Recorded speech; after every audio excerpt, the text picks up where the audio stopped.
జయశంకర్ భూపాలపల్లి జిల్లా session court సంచలన తీర్పు వెలువరించింది.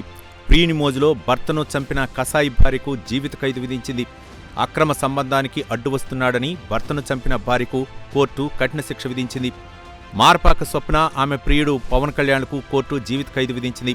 స్వప్న అనే వివాహిత ప్రియుడు పవన్ కళ్యాణ్తో కలిసి భర్త దేవేంద్రను చంపించింది. జీవిత ఖైదుతో పాటు 1000 రూపాయల జరిమానా కూడా కోర్టు విధించింది. 2020 ఆగస్టులో దేవేంద్ర హత్య జరిగింది. దాదాపు 5 ఏళ్ల పాటు కేసు విచారణ జరిగింది. తాజాగా భూపాలపల్లి జిల్లా ప్రధాన న్యాయమూర్తి తీర్పును వెలువరించారు.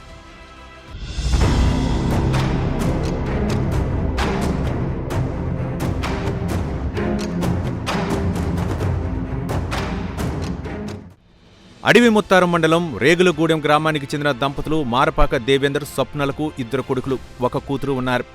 వీరిద్దరి కాపురం సజావుగా సాగుతున్న సమయంలో అడవి ముత్తారం గ్రామానికి చెందిన లింగమల్ల పవన్ కళ్యాణ్ అనే వ్యక్తి స్వప్నకు పరిచయం అయ్యాడు. ఆ పరిచయం కాస్త అక్రమ సంబంధానికి దారితీసింది. వీరి సరదాలకు భర్త అడ్డు వస్తున్నాడని భావించిన ఇద్దరు దేవేందర్ను హత్య చేసేందుకు నిర్ణయించుకున్నారు. ఇద్దరూ కలిసి స్కెచ్ వేశారు. తాను అనుకున్న ప్లాన్ పక్కాగా అమలు చేశారు. ఒకరోజు ప్రియుడు విషయం తీసుకొచ్చి స్వప్నకు ఇచ్చాడు.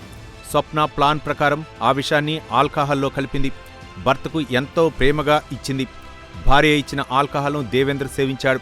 ఆల్కహాల్ సేవించిన తర్వాత మంచంపై నిద్రపోయాడు. ఆ రాత్రి దేవేంద్ర జీవితంలో చివరి రాత్రి. ఉదయం లేచేసరికి దేవేంద్ర చనిపోయి ఉన్నాడు.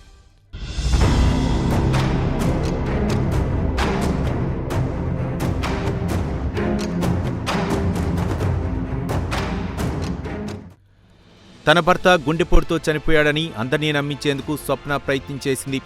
దేవేంద్ర తండ్రి మాత్రం అనుమానం వ్యక్తం చేశాడు. పోలీసుల్ని ఆశ్రయించాడు. తన కుమారుడు గుండెపోటుతో చనిపోలేదని తన ఫిర్యాదులో పేర్కొన్నాడు. తన కుమారుడు చనిపోవటానికి అసలు కారణం తెలపాలని పోలీసుల్ని కోరారు. ఫిర్యాదు స్వీకరించిన పోలీసులు విచారణ ప్రారంభించారు. పలు కోణాల్లో దర్యాప్తు చేశారు. భార్య స్వప్న, ఆమె ప్రియుడు కలిసి హత్య చేసినట్లు పోలీసులు గుర్తించారు. పక్కా సాక్ష్యాధారాలతో కోర్టులో ఛార్జిషీట్ ఫైల్ చేశారు. ఈ కేసు పలు దశలుగా విచారణ సాగింది. చివరికి నిందితులకు శిక్ష పడింది. భర్తను హత్య చేసిన భార్యకు, హత్య చేసేందుకు సహకరించిన ఆమె ప్రియునికి జీవితకాలం జైలు శిక్ష, ఇద్దరికీ చెరో 1000 రూపాయల జరిమానా విధిస్తూ భూపాలపల్లి జిల్లా ప్రధాన న్యాయమూర్తి సిహెచ్ రమేష్ బాబు తీర్పుని వెల్లడించారు.